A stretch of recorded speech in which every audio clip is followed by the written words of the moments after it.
India has dismantled 6 decades of Maoist insurgency with mass surrenders over the past few years, a fragmented high command, and with a developmental push on the side in what was called the Red Corridor.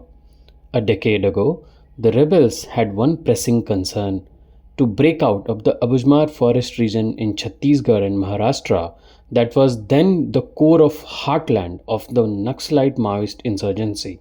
They feared being encircled by the troops in the Abujmarh and wanted to extend their bases into a similar densely forested range. They had their eyes set on Amarkantak forest range, but they had another force to battle with: the Hawk Force of the Madhya Pradesh Police. November 2025, the elite Hawk Force of the Madhya Pradesh Police was in the news for all the wrong reasons. One of its Gallantry Award winners, Inspector Ashish Sharma, succumbed to injuries that he suffered during exchange of fire with the Maoists. But the Hawk is much more than that. But what are they made up of? What is their history? When was they formed? What was the idea behind formation of Hawk? We are here in Balaghat to understand the intricacies of the Hawk Force, what brings them here, what are they made up of, and what are their objectives. How far have they come from their institution somewhere in 2000, and how far they have fared.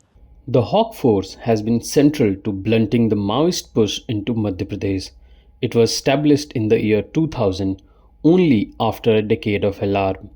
Back in 1990, the rebels had trickled into the forest of the state, and the state police had their first exchange of fire with them in a wood outside Balaghat district. There were numerous other Maoist police encounters that claimed the lives of security forces over the next 9 years. IED explosions staged by the rebels repeatedly killed at least 20 personnel over the next 5 years. There were separate incidents that killed 25 people in 1994 and 1997 in the district. Police records suggest that in the wake of these incidents, coupled with continuous intelligence inputs about the movement of Maoist cadres in MP forest ranges, the then Director General of Police, S.C. Tripathi, had written to the Home Department seeking the formation of an elite unit of the police force specialized in the jungle warfare to combat the Maoist cadres. The file seeking a specialized anti-Maoist unit, however, gathered dust in the state secretariat for weeks until Transport Minister Likhiram Kavre was hacked to death by the Maoists in December 1999. The merciless killing of Kavre, a tribal, sparked outrage. Finally, in August 2000, the state government sanctioned the establishment of the Hawk Force, allocating up to 2.74 crore rupees. To be recruited into the Hawk Force, personnel of Madhya Pradesh had to meet certain criteria, such as proficiency with sophisticated weapons. The risk was very high compared to the other wings of the force, and hence, the government had also raised the rewards for them. There is a 70% risk allowance assigned to the troops of the Hawk, and it also provides them with career avenues, including quick out-of-turn promotions. कब से आप hoc force में हैं? मैं ये SI Brajesh Singh हूँ। Hoc force में 2014 से करीब 12 साल हो रहा है मुझे। जी, तो आपने फोर्स ज्वाइन कब किया था? पुलिस ज्वाइन किया, फिर आप हॉक में आए, कैसे हुआ था? थोड़ा हिस्ट्री समझाइए। 2007 में भर्ती हुआ डायरेक्ट कांस्टेबल उस पे। उसके बाद मैं जो अन्य ड्यूटियां रही पहले उसमें की 2014 में आके हॉक फोर्स ज्वाइन किया। इसके मतलब जो जंगल और उसमें काम करने के उससे मैंने इसे ज्वाइन किया और काफ़ी अच्छा इसका वो रहा मुझे। मतलब आप कौन से जिले से हैं? मैं ग्वालियर। ग्वालियर काफ़ी अर्बन डिस्ट्रिक्ट माना जाता है ना मध्य प्रदेश में। दस्यु उन्मूलन के लिए था पहले। मैं एडी ड्यूटी की है। अच्छा, इससे पहले मतलब दस्यु उन्मूलन में काम किया है मैंने। ओके, तो आपने उस एरिया में पहले से ऑलरेडी काम किया हुआ था। अब एक बात मुझे समझाइए, आप करीब 12-13 साल से हैं यहाँ पर, क्या एक्सपीरियंस रहा है आपका? कितने आप इनकाउंटर्स या कितने जंगल के ऑपरेशंस में आपने हिस्सा लिया है? मैं करीब वैसे सक्सेस 2 रहे मेरे, और करीब 7 से 8 एनकाउंटर मेरे वो रहे, एक्सचेंज ऑफ फायर, आमने सामने उनसे सीधा मुठभेड़ हुई। जी सर, क्या अलग बनाता है हॉक को नॉर्मल पुलिस फोर्स से? वो इसमें सर क्या रहता है कि एक आपको बहुत अच्छी वो मिलते हैं सर, मौके बहुत मिलते हैं। जैसे लोकल पुलिस में रहते वो रहता है प्रेशराइज टाइप का। यहाँ आप जब काम करते हैं वरिष्ठ अधिकारियों का सीधा आपसे वो रहता है, और हर चीज़ का मतलब जंगल में आप जा रहे हैं, कुल मिला के लोकल पुलिस और इसमें बहुत फर्क हो जाता है सर। आप आपके साथी से पूछते हैं क्या फ़र्क वो देखते हैं। आप कितने दिन से हैं, आपका नाम बताइए। निरीक्षक मोहनलाल मरावी। कितने दिन से हॉक में हैं आप? हॉक में 2012 में आया था। अच्छा, ये मेरे को 15 साल हो गए हैं अभी। 15 साल हो गए। आप कौन से ज़िले से हैं? मंडला जिला से हूँ मैं तो। मंडला भी एक नक्सल प्रभावित इलाका माना जाता है, यहाँ से बगल का ही ज़िला है। आप थोड़ा समझाएंगे कि नॉर्मल पुलिस में और हॉक में क्या अंतर है? नॉर्मल पुलिस और हॉक, इसमें हॉक फोर्स एक स्पेशल फोर्स है अपने एमपी का। जी। ये इसमें जिला बल प्लस आर्मड फोर्स जो जिला अपना एमपी और आर्मड फोर्स है, इससे जवान चुन के अपने प्रतिनियुक्ति में आते हैं हॉक में। अब मुझे एक चीज़ समझाइए, आपका कैसा एक्सपीरियंस रहा है? आपने कितने ऑपरेशन में हिस्सा लिया है? मेरा लगभग जो एनकाउंटर हैं वो लगभग 6 हो चुके हैं जो सफल रहे हैं जी। एमपी में। एक और चीज़ मुझे समझाइए कि जैसे पे स्ट्रक्चर होता है पुलिस में, जो पे स्ट्रक्चर है या प्रमोशंस है, उसके हिसाब से क्या हॉक बेटर है? आपको क्या लगता है? हाँ, हॉक जैसे नॉर्मल पुलिस में अभी तो प्रमोशन बंद है, यहाँ पर आउट ऑफ टर्म प्रमोशन दिया जा रहा है, तो ये अच्छी अपॉर्चुनिटी है जो काम करना चाहता है नक्सल मुठभेड़ में, तो यहाँ बढ़िया अच्छा है उनके लिए, प्रमोशन के लिए बहुत अच्छा मेहनत करें और आगे बढ़ें। आप कितने दिन से हैं? मैं 2015 दिसंबर 2015 में मैं हॉक में आया था, लगभग 11 साल रनिंग हो गए मेरे को। और आपका नाम और आप किस मैं जिले से हैं? सब इंस्पेक्टर दिलीप उइके, मैं रहने वाला सिवनी का हूँ। ठीक है। आप बताइए सर, आपकी हिस्ट्री क्या है हॉक में? कब से हैं आप हॉक में? सर मैं 2007 से। 2007 से, लगभग 20 साल हो गए। हाँ लगभग। ठीक है। आपने कब फोर्स ज्वाइन किया था? 2000, हाँ फोर्स सर 2000 मतलब 2007 में आया था हाक में, और 2000 में भर्ती हुआ था। 2000 में भर्ती हुए थे। ठीक है। कौन से रैंक में भर्ती हुई थी? अभी आपकी क्या है? आरक्षक पे, ठीक है। और अभी निरीक्षक पे हूँ। अच्छा, एक चीज़ मुझे समझाइए कि जो नॉर्मल पुलिस है उसमें भी आपने काम किया लगभग 7 साल, उसके बाद आप 20 साल इधर थे, तो ऐसा क्या रहा कि मतलब आप लगभग मतलब एक समझिए कि 1/3 आपने पूरा काम हॉक के साथ किया है, आप गए नहीं वापस, क्या ऐसा कारण था? सर यहाँ तो एक मेन चीज़ है सैलरी का। हाँ। और फिर यहाँ हाक में सैलरी का थोड़ा समझाइए डिटेल में। सर यहाँ नक्सल जो अलाउंस मिलता है, हाँ। नक्सल मुठभेड़ में, तो यहाँ 70% अलाउंस एक्स्ट्रा मिलता है नक्सल क्षेत्र में। अच्छा। हाँ, मतलब अगर आप बालाघाट में हॉक के साथ काम कर रहे हैं तो आपको 70% अलाउंस ज़्यादा मिलता है। हाँ, अच्छा। हम बेसिक का मतलब पुलिस के कंपैरिजन। कम हिसाब से। ठीक है। आप कौन से ज़िले से हैं? सिवनी जिला से। सिवनी जिला से। मुझे एक और चीज़ समझाइए, जैसे 20 साल हो गए, उस समय जब आपने ज्वाइन किया था हॉक 2007 में, और अभी जो है हॉक, और जो जंगल के हालात हैं, जो नक्सली के हालात हैं, वो आसमान ज़मीन का अंतर है, बहुत बदल गया है। उस समय आपने क्या देखा था? कैसी ऑपरेशंस उस समय करते थे आप, और अभी कैसे ऑपरेशंस, अभी जो हाल फिलहाल में आपने ऑपरेशंस किए होंगे नवंबर में, दिसंबर में, दोनों ऑपरेशंस में क्या डिफरेंस है? आपको याद है कुछ कि पहले आप कैसे करते थे? पहले आपके पास कैसे बंदूकें होती थी, अभी कैसी बंदूकें हैं? जाना वहाँ पहुँचना कितना मुश्किल था या कितना आसान था, और अभी कितना आसान है या मुश्किल है? नहीं, पहले क्या था, पहले तो ऐसा था कि कुछ जानकारी इतना नहीं था, लेकिन अभी कुछ समय से बहुत मूवमेंट बढ़ गया था। तो इसमें क्या है कि जैसा आदेश मिलता था उस हिसाब से कार्रवाई करते थे। अच्छा। हाँ। तो आपको लगता है कि अब जंगल जाना आसान है, ऑपरेशन करना आसान है पहले के कंपैरिजन में? हाँ, आसान है बिल्कुल। थोड़ा समझाइए कैसे। कि ऐसा है कि पूरा जंगल क्षेत्र घूम चुके हैं। हाँ। तो इसलिए क्या रास्ते पगडंडी सब हर चीज़ मालूम हो गया। तो आपने डोमिनेट कर लिया जंगल? डोमिनेट कर लिए पूरा बिल्कुल। ठीक है। हाँ, इसलिए आसान हो गया। The Hawk Force comprises of mostly Jawans drawn from the state police or its special armed force, the SAF. The deputation is for 5 years, but it can be extended for 2 years each time. The Hawk Force has also a policy of inducting troops from officers of the Central Armed Police Forces, but Deputy Commandant Sachin Kumar Chaube from the Border Security Force is the sole man on deputation from the Central Forces. Sir, first of all, you'll have to explain us the current scenario in Balaghat. How is it in the jungles? How far Maoists have receded? How far have you come in terms of your efforts and results? We have a strong Maoist presence here since the 1990s decade. So now in December 2025, we have declared Naxal free. All the non-Maoist cadres, the Dalams, either neutralized or most of them have surrendered, either in Madhya Pradesh or in the neighboring states. So the situation is now under control. We are still dominating the jungles. Area domination exercises are going on from the hawk perspective. Parallelly, the district administration is carrying out the various development activities, building roads, creating mobile networks, job opportunities. All these are going parallelly. From the hawk side, we are dominating the areas which were hitherto where there were Maoist presence in those areas. One thing, so the role of hawk must have evolved over the years. So when it was formed around 2000, you were telling me earlier.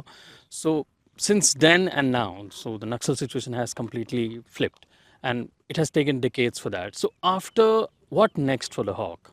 Where do we see hawk going?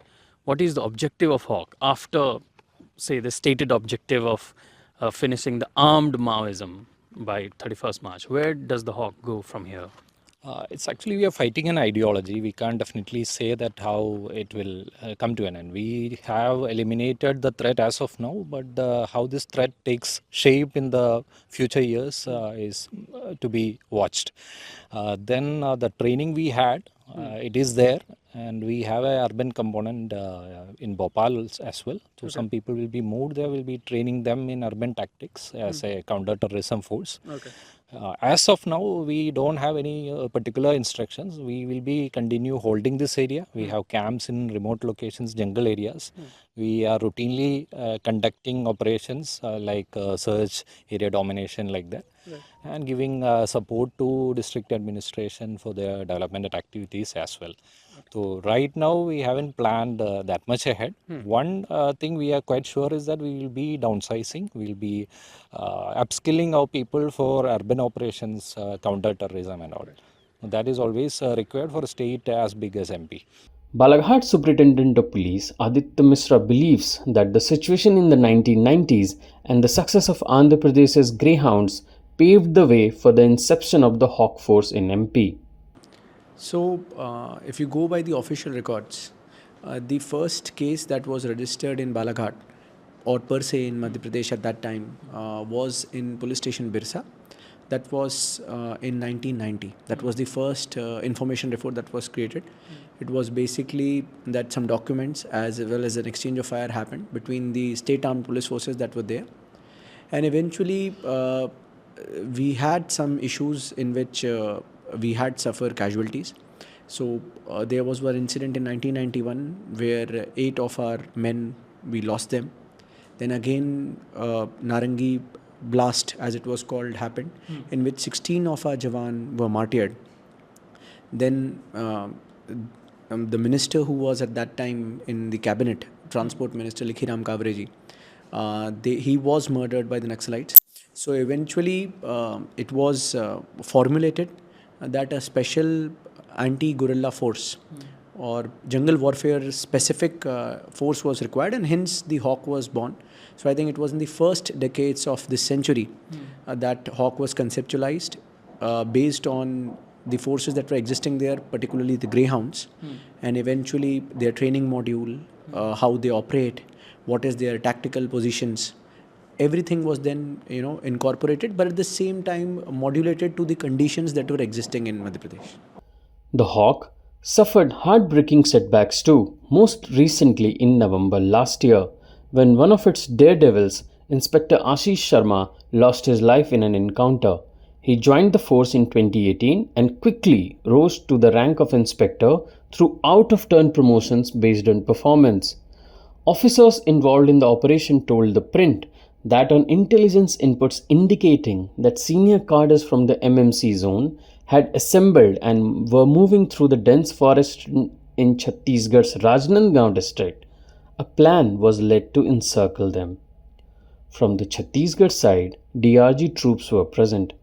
The Hawk Force looked after cordon and search operations on the MP side, and C-60 commandos were posted on the Maharashtra side. As they were forming a circle for combing operations, a Maoist leader, Vikas Nagpure alias Anant, opened fire at subunits led by Sharma, prompting him to fire back. While he took position and guarded his troops, Vikas fired a shot at him from the side, piercing his vital organs. Enraged by Sarma's killing, the Hawk Force intensified operations in the area, forcing Vikas to surrender before the Maharashtra police.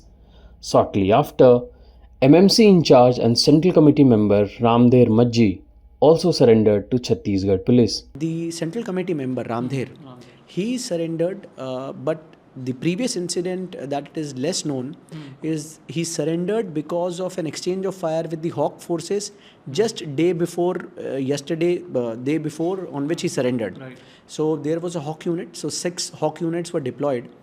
We had some intelligence of Naxal movement in that area near the Tanda river, right, in Madhya Pradesh region. So Hawk forces were deployed there.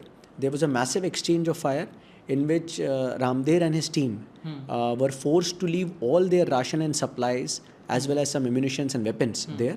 And then eventually just they move across the border, and the first police station that they got, they surrendered there. So I think, and if you read the records of the MMC Pravakta, right, Anand. I was about to come to, since you introduced Ramdher, can you introduce for us, our viewers, who was Ramdher and why his surrender was so significant?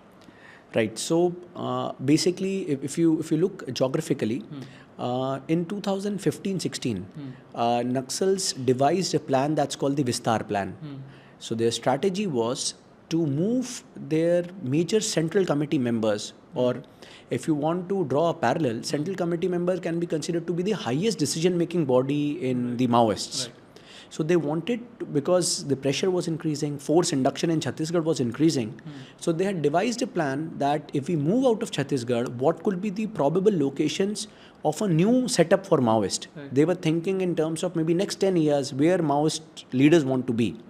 So that Vistar strategy happened, and in that Vistar strategy, the movement was postulated to move from Abujmarh area, moving all across the Gadchiroli and the Amravati forest areas, right, and moving towards Amarkantak.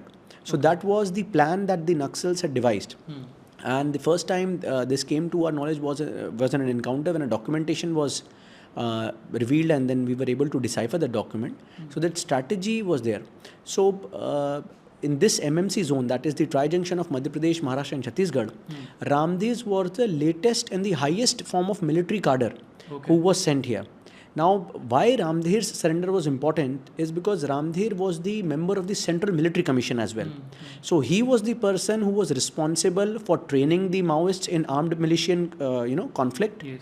He was the person who was responsible for heading the technical team who devises all kinds of improvised explosive devices. Okay. And all major ID explosion devices that have led to mass casualties were devised by Ramdher. Okay. So Ramdher in that sense was considered to be one of the most hardened cadres with lot of military and tactical experience, and hence it was considered that if Ramdher surrenders, that the tactical bone as well as the technical analysis that Maoists are having, that would break away. Hence Ramdher's surrender is very significant. Going beyond combing and anti-Naxalite operations, the force established dozens of camps in far-flung villages to provide access to the hinterland, and also use them to deliver government services to villagers' doorsteps. Misra said that one of the foremost things highlighted by Maoists to recruit tribals was the lack of Bhumi Adhikar Patta, a land-holding document issued by the state confirming their land ownership. To combat this, the Hawk Force, in conjunction with the state officials, facilitated the issuance of up to 4,164 such documents alone in last year. The camps of Hawk were transformed into Ekal Suvidha Kendras with internet and electricity connections, providing 5 services including issuance of Ayushman health cards, Aadhaar and other beneficiary programs of the state and central governments. To ensure a quick turnaround for these welfare measures in the camps, Hawk personnel were trained to handle documents, and dedicated nodal officers were appointed to look after the work in each department to follow up. As the number of camps increased and Hawk penetration intensified in villages, the district administration also began revamping schools. SP Misra said that a full-fledged plan called Vidyanjali was launched to revamp schools in the Maoist-infested villages of Balaghat. As part of the plan, 39 individuals from the district came forward to adopt such schools in villages. Funds pooled from them were deposited into Vidyanjali's accounts, which have been incorporated as a society and registered with the Registrar of Societies. But as the Maoists have receded in the state, the Hawk Force is also set for transformation. Instituted on the request of the then Director General of Police about the situation of Maoist in the state, especially in the districts such as Mandla and Balaghat, the Hawk quickly evolved into forming some component of the state's counter-terrorism operations in the urban areas, as Maoism, at least the violent form of it, has started to recede and the state was declared Maoism free in December last year. The government is planning to use the Hawk Force in full capacity as a state urban counter-terrorism force. It remains to be seen how the tactics that it learned over the period of decades in jungles to combat the Maoists will be used during possible counter-terrorism operations in the urban areas. While the violent form of Maoism, for which the Hawk was initially conceptualized and instituted by the government in year 2000, has started to recede in the country and cease to exist in the state, the legacy of Hawk is set to survive as the state is all set to incorporate majority of them for the counter-terrorism operations for their CTG unit, that is counter-terrorism group unit. With video journalist Suraj Singh based in Balaghat and Bhopal, this is Mayank Kumar reporting for The Print.